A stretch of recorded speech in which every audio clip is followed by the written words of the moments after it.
Phil Mack getting back to tackle as well. Pound for pound, toughest guy in the field. He's got the heart of a lion. Watch this. He's not going to let the big man get away. Hey everybody, welcome back to the Canadian Ruck. This is your host Jamie Gray, coming at you from Rothesay, New Brunswick on the east coast of Canada. Lucky enough today, we're going to get to it a little soon, but we're lucky enough to have Phil Mack, legendary scrum-half of Canada. He'll be joining us on our pod today. As always, you want to feel free to contact me. I'd love hearing from you on Twitter at Canadian Ruck. We're on the Instagram, _Canadian_Ruck. Facebook at The Canadian Ruck, in our email, if you want to send us a note, thecanadianruck@gmail.com. Right? As always, love having my listeners, love having the viewers on YouTube, but make sure you're clicking follow, clicking subscribe, downloading those pods, listen to them as you're out biking, mowing the lawn, having a water fight with whatever you're doing. Listen, enjoy. I know some guys listens to them running the forklift. If you can keep it straight there while you're at work, go ahead, but I'm not going to endorse that one too much. But we are, as always, on YouTube, Spotify, iTunes, Google Play and Podcasts, and CastBox. So what's going on? Rugby news. Some good stuff coming out. Rugby Canada for sure. Return to play protocol has been unleashed in rugby for Rugby Canada, and we have a bit of a breakdown here. There's a national suspension of sanctioned rugby activities has finally been lifted. Each provincial union is now going to incorporate the guidelines into their planning and to apply to their provincial health authorities in order for the return to play to happen. It's very early stages. Modifications will happen, obviously, during regular training and or games. Regulations and guidelines at provincial level is what ultimately is going to drive the timelines for return to play is going to be possible. As you know, I'm in New Brunswick, here in the East Coast, Atlantic Canada for sure. The COVID, knock on wood, hasn't hit us too hard. We've had a couple of deaths in New Brunswick, unfortunately, but our numbers have been relatively low. We've done a good job of keeping the COVID away from our borders for the most part. That could help return to play, much like maybe it did in New Zealand and Australia, which is also starting up this weekend.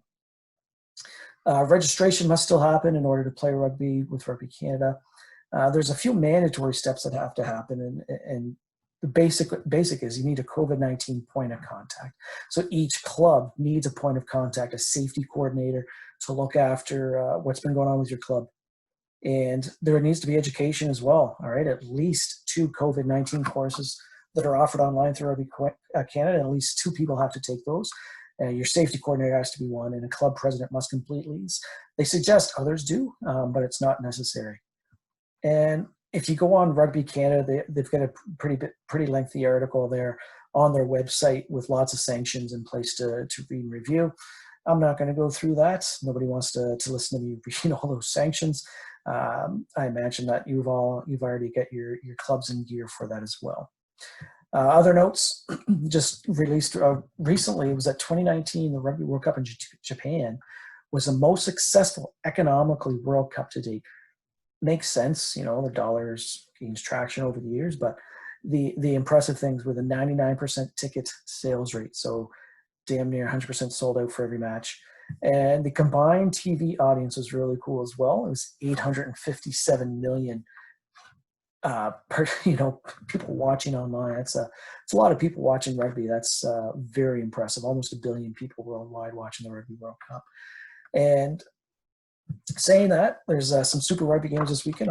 Obviously, New Zealand rugby is going strong. They're playing this. There's a couple matches this weekend, but Australia is also beginning. Reds and Waratahs are on this weekend. I think the Rebels are playing as well. And all those, if you're in Canada, they're all on TSN2. I know it's in the middle of the night, so set your PVR, and it's a good weekend to watch some rugby. And it always is, but definitely now that there's a lot of options out there. So make sure you get your PVR set and take in some action. Brings us to our gray area of the pod. This week we're going to focus on the global calendar.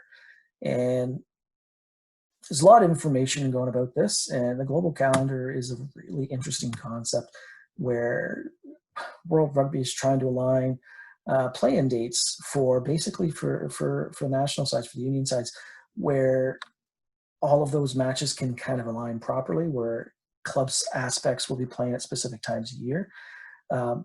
In order to do that, the club section has to line, and it's definitely great for unions, but it is going to be hard on clubs. Some places they'd be playing over the holidays, or they might be playing in the off season, and that could impact their financial backing, and that can make it very difficult. So at the moment, the clubs kind of appear to hold the trump card on this global calendar, but to do that, there's also this World Club Championship Cup, and we spoke about that a few pods ago, and that's back in the mix, and that could help with the global calendar. There's thought that it could start as early as 2022, if not 2024. It would take part, the top 16 clubs in the world would take part. I'm not sure the breakdown yet, but I imagine there'd be Super Rugby, there'd be Pro 14 and Euro Championships. I'm not sure about MLR or Japan. But it's only 16. I think at first they reported 18 or 20, so they're not looking at as many now. In order for that to happen, there'd have to be a restructuring of the test windows, and when those test matches can be played, in order so that you're getting the top players available for this World Club Championship Cup. As I said, every 4 years, so it wouldn't impact the Rugby World Cup. It would be off years of that, or also the Lions Tour would be off years for those. And you might remember my thoughts on the Lions Tour from a couple pods back. I love it, but I hate how it impacts so many other countries, and how it can actually be a little bit of deterioration for those other countries that are trying to play during the Lions Tour year.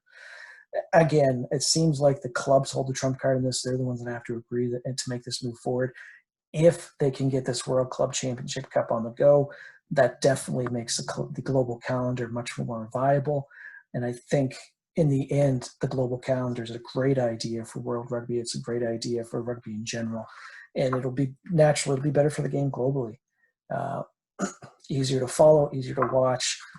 Everything's kind of timeline. Players are going to have same time off and not worrying about being nicked up because their club season just ended and now they've got to go represent their national side. I think it'll make for a better game overall. It's just a matter of getting that switch to happen and making sure the clubs are supported during the process. So let me hear some thoughts on that, what your thoughts are on the global calendar, what your thoughts are on the World Club Championship Cup. I think they're both amazing ideas, and it's just a matter of getting them going. Some of you might disagree. That's absolutely fine. Let's hear back from any of you what you have to say.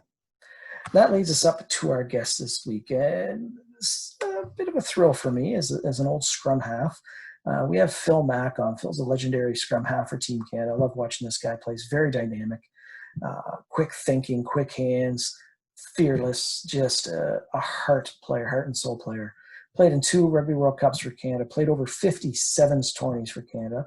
In 2013, 2014, he was also on the Sevens World Series Dream Team, which is a pretty cool accomplishment. He was player coach for Saddle at the MLR. As I said, just fearless, full of grit, tenacity, and heart.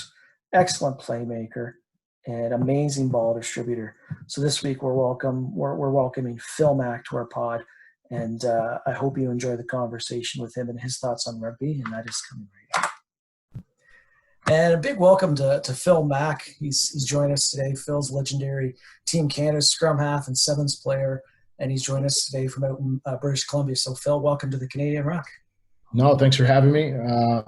Been a big fan. I've watched a few of the episodes, so I'm excited to be here. That's great. That's great to hear. Thanks very much.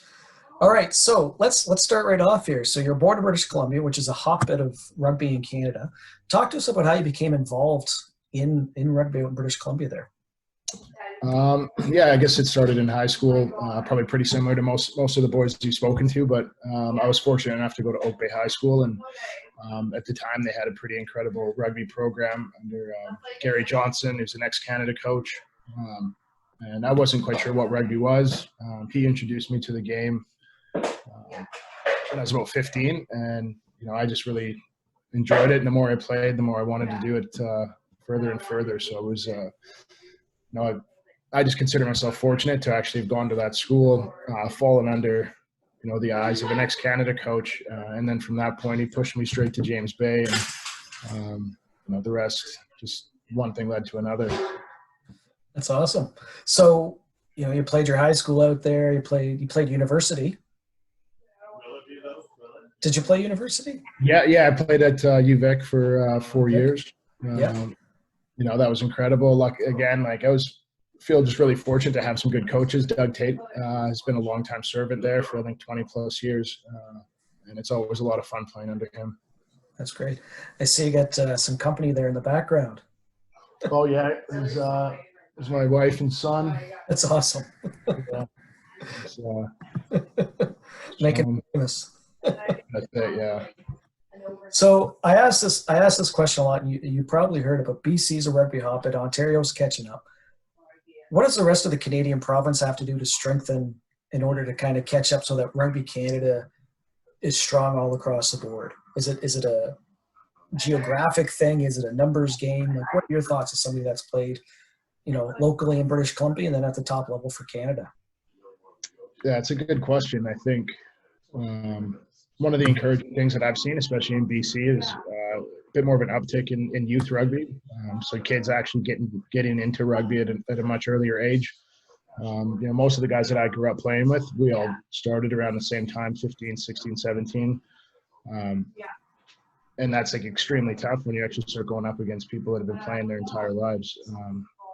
So I think a lot of it is just introducing the game at an earlier stage, trying to make sure that along that path that these players are learning the proper skills at the proper time. So coaching comes into play, or do we have the right people coaching these kids at the right time? And, what aspects of the game are we trying to make enjoyable and desirable to get these kids to come back? But yeah, that's a big question. And, I'm sure everybody's been going to have an answer to something like that. But I think just more involvement, because as we all know, people that play rugby, once you start playing, it's extremely hard to stop. Yeah, absolutely. It's one of those games that once you take the pitch the first time, it's in your blood. You don't want to stop. Absolutely. All right, so I'm more of a 15s guy than a 7s guy. 7s is definitely exciting, but let's talk first about your Rugby World Cup experience with the 15 side. You're there a couple times, England and Japan and stuff, great events. Talk to us about your role. Talk to us about your feelings as to how those events, those World Cups events were for Phil Mack and for Team Canada. Yeah, I guess, both of them were amazing for their own reasons. I think the one in England, just being in one of the traditional rugby hotbeds and one of the traditional rugby countries was pretty special. The streets being lined, and it was, it was a good experience for sure. But going there, it's always tough. We have a limited amount of time as a team when you compare it to some of the other ones. So, looking at the results, unfortunately for us, they're always going to have to be a bit curved for a Canadian rugby team until something changes. So we go there and, try and enjoy the experience as much as you can, make sure that you don't take it too seriously, have fun, and, hope that at the end of each of those games that you can leave with your head held high. But I think for me, one of the biggest things was you just have to enjoy those experiences because, they're rare. And a lot of rugby players train and play their whole lives to try and get to a World Cup. I was fortunate enough to get to 2. And I just wanted to make sure I didn't squander those opportunities and, take it too seriously, get too down if we lost the game. But yeah, I think that'd be the main thing. It's going to be pretty daunting when you look out and, Aaron Smith's across the scrum from you, or Faf de Klerk's against the scrum from you, and there's some big names to line up against on all those teams. What did you, as a player, like when you're lining up against some of those world-renowned players, what do you do as a player to prep yourself, or what do you take out of it when the game's over? Yeah, I think and right now in today's game, there's so much analysis, and you look at the tape and you try and learn your opposition as best you can. But once you get out there, I was just trying to back myself and do what I could to be successful. As soon as you start giving them an edge, then the first battle's already won for them. So, it was just more about just backing yourself and trying to make sure that you stay confident and you're not willing to, not take risks and that sort of thing. But it's always an exciting time. Like I remember playing Ireland in Ireland 70,000 Irish fans packed the stadium in the World Cup. And, there's long shot to win, but that experience alone was amazing. And there's moments in those games where we played really good rugby, and those are the things that I'll remember. Yeah. Guys digging deep, playing for each other, and against extremely long odds. And that's I think, to me, that's what makes Canadian rugby awesome.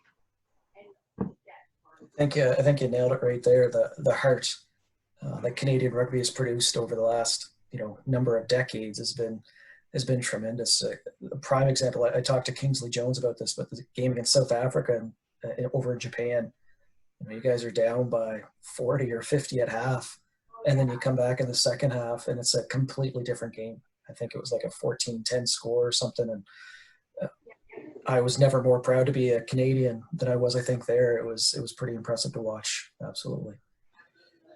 So you've played in over 50 sevens tournaments. Back in 2013, 2014, you earned a spot on the Sevens World Series Dream Team. You've had a lengthy sevens career, huge accolade. Talk to us about your time on that tour and that Dream Team inclusion. Like, that's some pretty impressive feats on the sevens circuit. Yeah, it was. And, I was lucky to be one of those guys that they picked that year. But I think for me, it was a long time coming. The development of that sevens game and that sevens program went from, basically volunteer to play when I started in 2006. And then it started getting more and more professional. Then the inclusion of the Olympics kind of changed the landscape completely. And now all of a sudden you have professional sevens players. And during that time, there was a good group of players that, the Connor Trainers, Braids, Hiriyamas, Jones, those boys that are still going. We were all kind of coming up and through together. And, the biggest strength of any sevens team is how tight those 12 boys are. And I firmly believe that. And that group that we had in 2014 took so many licks and beatdowns, the prior 2-3 seasons, that, things started clicking, and, everyone bought into the training we were doing. And, those moments, I think, again, like, those are the ones you're always going to look back and remember fondly, because so much work goes into it. And then you finally start, seeing the results and finally start tipping over some big opponents. It was definitely awesome. And, those boys are still going, which is great. I love tuning in and watching them go. I just hope, it can end on a high note for them in Tokyo.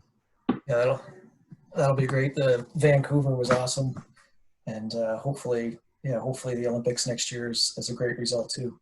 So it's interesting to hear you talk, because you just recently retired as a player.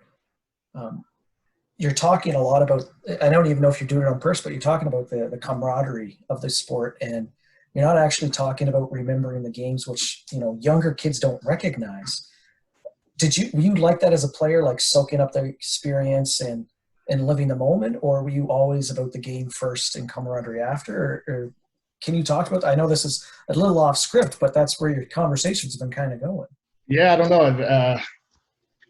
I guess, after being retired, you get a bit more nostalgic. But I think as a player, one of the main things that we always said was we need to enjoy this. We need to have fun. And we were never going to be the best rugby players, but we could be athletic and we could work hard. And, those two skills, I guess, bond a group together. But I think as a player, I took things really seriously. And, but it was always about experiences. The 7 series specifically is a pretty incredible series. You go to 10 major cities across the world, with some good buddies. And, those experiences are great. And then you start tipping over some big teams and, getting results. It's hard to walk away from that. And I think that's probably why I ended up playing for 10 years or something. What was your favorite venue on that 10 in the 7 circuit? Oh, it's a tough one because it has changed. It has changed a lot over the years. Wellington, back in 2008 to 2010 was pretty incredible. Like 35,000 people caked in. But they were like true rugby fans. And that sort of died down. There was a shift, but I think my most memorable would probably be the first Vancouver Sevens, just knowing that my friends and family were in the stadium. and a lot of them have never seen me play in person. So that was pretty special, and to see it thrive and continue to go. It's that would be up there, Vancouver. It does seem to be getting bigger and bigger every year, doesn't it? It's pretty impressive to watch those events on TSN and CTV and CBC and stuff. It's pretty cool. Yeah, no, absolutely. And what those boys did this year was, that was something really cool. And I was losing it. I think I was just watching it in Seattle by myself, screaming and jumping around, looking for nobody to high five. It was definitely exciting here on the East Coast watching that for sure. All right, so now we're getting to the section, Phil, called Quick Fire. So I've got a bunch of questions here. I always refine them so that you're going to get asked the same as some of the other guests that have been on, but I've always had a few new ones. So you've got 20 questions. You've got the most. All right, let's see how you do. But it's quick fire, so just have some fun with it. Show your personality a bit. All right, first one. Best team you ever faced. Could be 15s or 7. That's up to you. Best team you ever faced. South Africa at this last World Cup. Good. That's a good one. Best player you ever faced. Wasali Sarabi from Fiji, the legend. Yeah, that's a good one. Toughest player you ever faced. The one guy that you're thinking, please don't come one-on-one against me. Oh, man. Can it be all of them? I think they've all been big. I think Victor Vito on the 7s when he was playing on the wing for New Zealand, nobody could stop him, and he ran me over a few times, and I'll never forget it. You kept going in there, didn't you? I tried, yeah. That's the heart right there. All right, 7s or 15s? 15s. Best match you were ever a part of?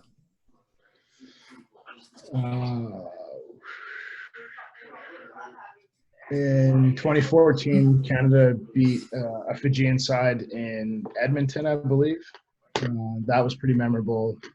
For the 7s, it would be probably one of the Pan Am gold medals against Argentina. That's good. All right. Favorite rugby tradition? Favorite rugby tradition. I'm a big fan of like the socials after. The fact that you get to mingle. In Seattle, for example, we still do a boat race where we pick 3 from this side, 3 from ours, and it is refreshing because again, like you can't take it too seriously. And teams come into Seattle and some of them don't expect it, but it turns out to be a really good time, good icebreaker, and everyone gets to mingle. So are you on the boat race squad? I am not, no. We have we got a few others, but I'm pretty sure we've never won as a team in Seattle. Never won. No. Oh, that's not good. Best team you ever played with? I would say that 2014 7 squad as a collective. I think we went through 23, 24 players. That was a lot of fun, and we accomplished some pretty cool things. That's great. All right. Best nickname? Ooh, best nickname would be for Connor Braid, and that would be the Unicorn. Do you want to elaborate or just leave it as is? Can't do it. I'll ask him about it when he comes on. That's it, yeah. Your nickname? I never really had one. It was usually just Philly. I've heard a couple guys call you Philadelphia. Philadelphia, yeah, that's been there maybe, but none of them really stuck. I think I was either fortunate or unlucky. I'm not sure which one. Fair enough. All right, so a lot of the players that have been on have been watching the Jordan Netflix series. So next question is, who was that you played with? Who was the Jordan? Who was the Pippen? Who was the Rodman? Oh, wow.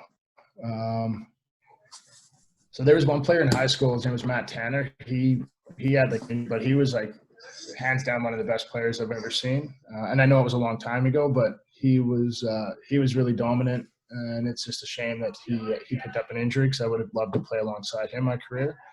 So I'm going to go on a limb and just say him because that's the first one that popped into my mind and the first person when I started playing rugby that was that one step ahead of everybody else. Impressive. The Rodman would probably be John Moonlight, just because he did all the graft and dirty work for us for so long, and he did it so well. But he could also be Pippen because he was a scorer, but I'll go Rodman. And then Pippen, it's tough. Like, that's a tough question because I don't want to insult somebody because maybe they might think they should be Jordan, but Nate Hirayama would be up there as a potential Jordan Pippen combo.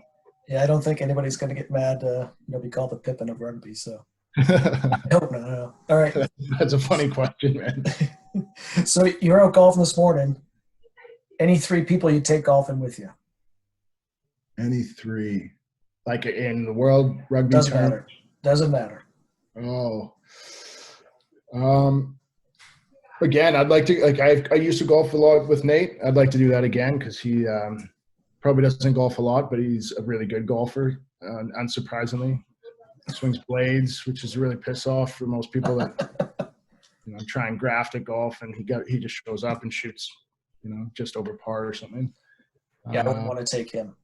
Yeah, my brother-in-law, and then I would say, my brother. Oh, nice. Keep it in the family and good friends. I like that. That's it. All right, chips or cookies? Chips. What kind?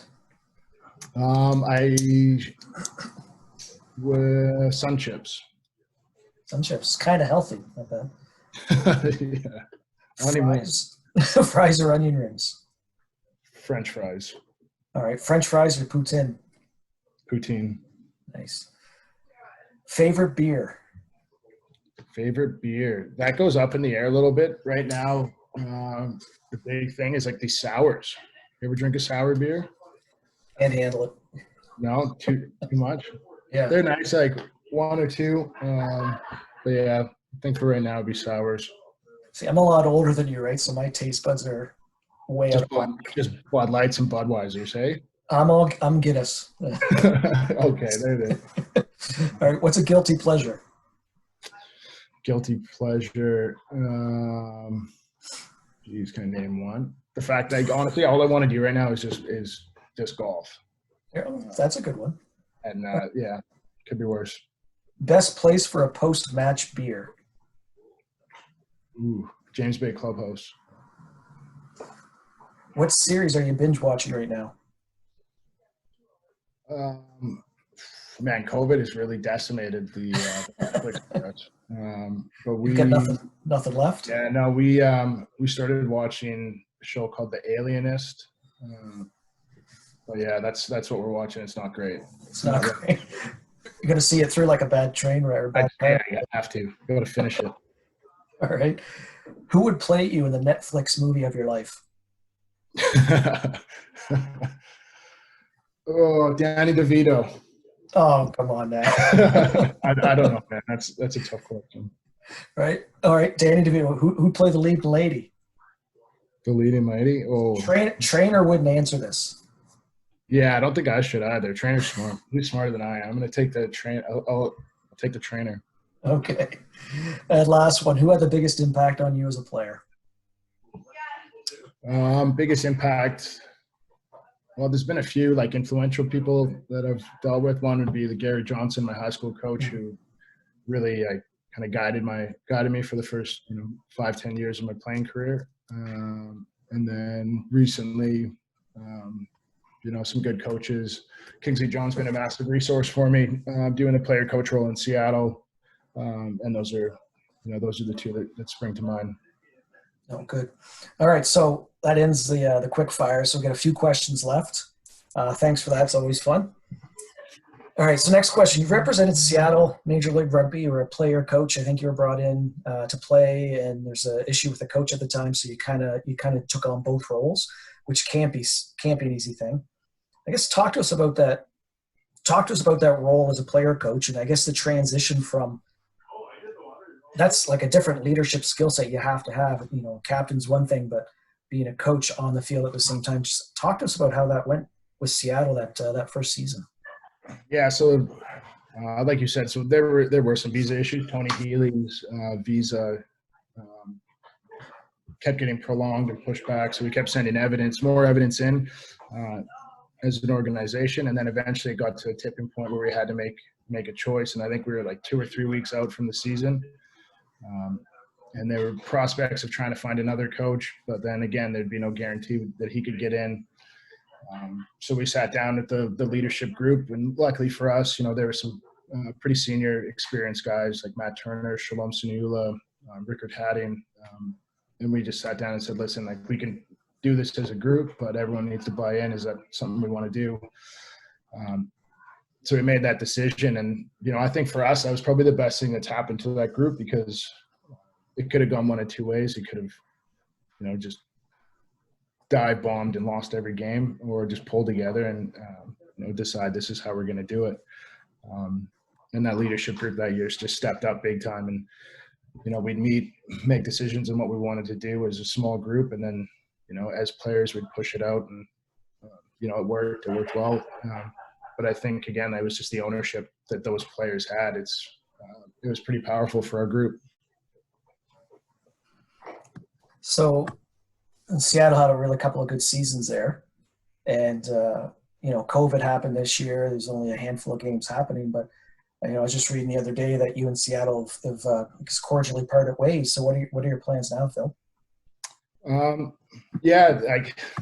Unfortunately, I won't be going back to try and go for a three-peat, and that's fine, because I'm always going to look back at Seattle and have some really good memories. I made some really good friends.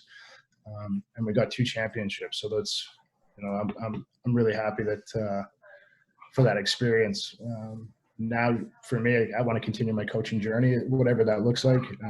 But I know that in order to do that, you need to actually be on the grass, and you need to be honing that craft. So right now, it's up in the air. Luckily for me, I don't need a visa to work in the States. I have Aboriginal status, and there's some old treaties that I've invoked. So at the moment, I'm just relaxing and trying to enjoy some time with my family. But eventually, the plan is to try and get back in the MLR, whatever that looks like. That's awesome. I mean, COVID does wonders. It gives you a chance to, as stressful as it can be, it's also giving you time to sit back and reflect and refresh and get some extra family time that you might not have had this year with the MLR, right? So that's really good on you for being able to do that. I definitely hope to see you back in the MLR somewhere. That'll be great. So, as a player and as somebody that's going into coaching, what are your thoughts on what makes a great team player? A good team player would be somebody that does all the selfless stuff, somebody that doesn't point fingers when things start going bad. One of the exercises that most coaches should do is ask each player what a good teammate looks like to them, and then ask them if they are that person. But yeah, like, just selfless. I think that'd be the best way to describe it. I like that. I like that line of questioning. It reminds me, like, I read a lot on the All Blacks, and I study them quite a lot with anything I do with rugby wise.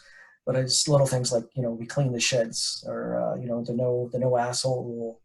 And just something as simple as watching the Blues on the weekend, and who's in the water jersey but Dan Carter. You don't see that in too many sports, where legendary players of the game are actually carrying water out for players. Or to go back to your boat race, like, how many professional sports mingle after a match, right?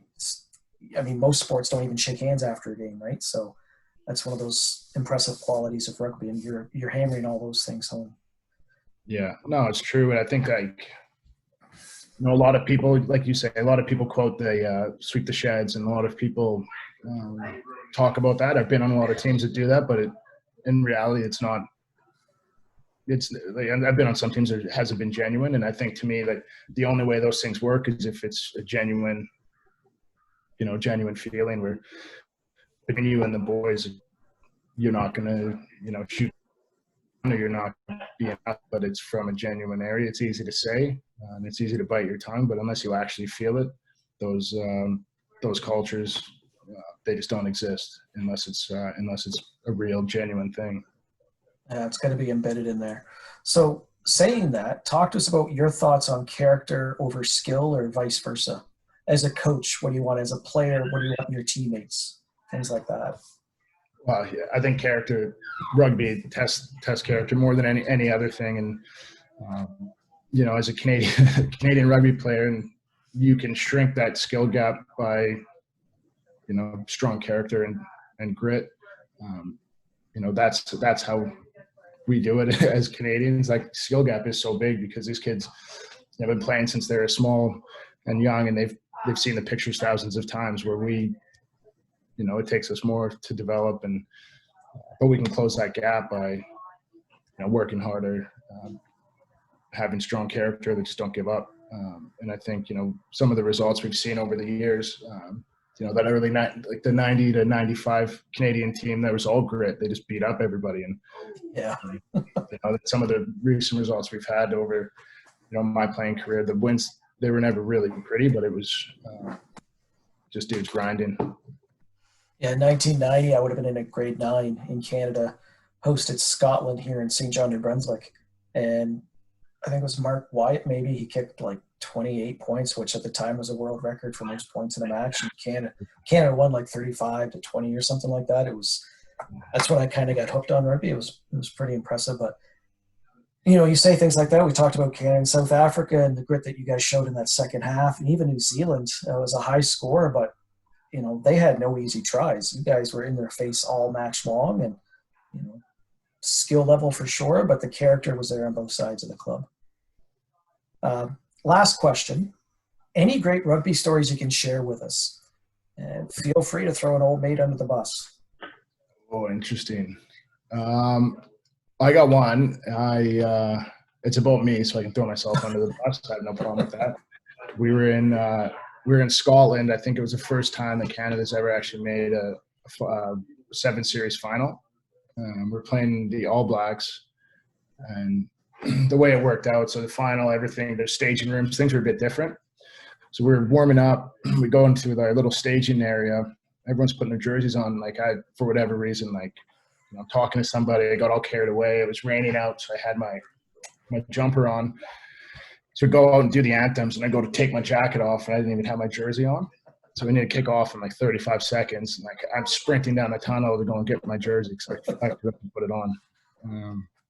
But yeah, it was like a light moment and like a pretty intense time that, I looked at the boys. I'm like, sorry, fellas, like, my bad.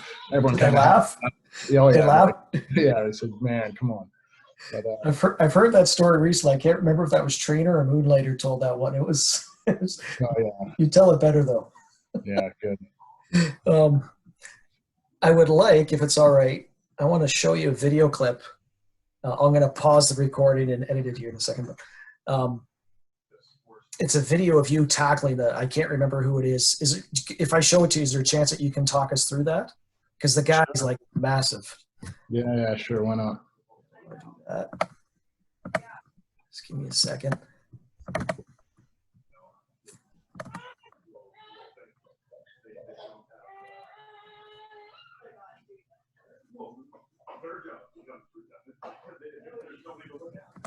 All right.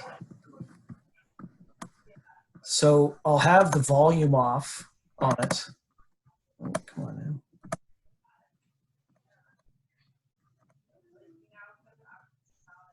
So you can see my screen right now? Yep. Okay. All right. So this is a video of Phil, 5'7". Is that accurate? It might be fudged a little bit. It's pretty close. What would you weigh? What's your playing weight? About 185, 180. Okay. So this is you tackling Joe Decorai of Samoa, who's 6'6", 270. Love this. Oh, yeah. Like, to me, that just signifies Canadian rugby right there. Yeah, I remember that. I remember being absolutely terrified. I thought I actually had the ball when it first popped out, but he had the long arm of the law, pushed me away. And I think my only thought was just to run in his back waistband and, it's like a dog chasing a car. You never know what you're going to do, but we'll get there. That was good. So do you like the beard or no beard? What do you prefer? Oh man, luckily I'm in a profession where it doesn't really matter. I know I got asked to shave because it's getting pretty bushy, but it's a COVID beard going right now. All right. Well, Phil, thanks very much for joining us on the Canadian Ruck. Really appreciate you taking the time out of your busy golfing schedule there to join us. And definitely love to have you back on. So all the best, and can't wait to see you back out with an MLR team coaching there. Hopefully next season. All right. Really appreciate it. Thank you. Beautiful, Phil. Thanks very much. Thanks for taking the time to chat with us here at the Canadian Ruck. It was an honor and privilege to have a good conversation with you about rugby and hear your story. It's always nice to chat with fellow scrum halves about rugby. It's great. I'd love to have you on again. We talked about that, so hopefully you're up for the challenge. Coming up next pod, we've got Doug Fraser, friend of the pod. He's back for round 2, and he's bringing with him the beast, 10-day Mack. I know I messed it up, 10-day for listening. I apologize. He tried to teach me while we were chatting, and it's just one of those things. My tongue, I just couldn't get around how to say that. So I truly apologize. From there, we have Adam Kleberger. We also going to have Ray Barkwell on, and Jamie Cudmore is going to be on as well. And don't forget, we're still trying to nail down the times for our conversation for the ref series. Hopefully that'll be up soon. We've got the local series. We still trying to line up some times with St. John Trojans and the Fredericton Loyalists. And then from there, we'll be reaching out to provinces, Nova Scotia, PEI, Newfoundland, and just kind of making our rounds around the country to see who wants to chat rugby with regards to their local issues. So always thanks to Ben Sound Music for supplying us with their tunes, and thank you for the listeners or those that are viewing online. It's always a privilege knowing that people are watching and paying attention, getting to hear some great Canadian stories about rugby, and that's what's important. That's important to bring those messages forth to you. So as always, feel free to request topics, or if you want to see some new questions, or if you want to have different guests on for future podcasts, please let me know. So as always, until next time, this is Jamie signing off. Stay safe, stay healthy, stay sane, and keep on rucking.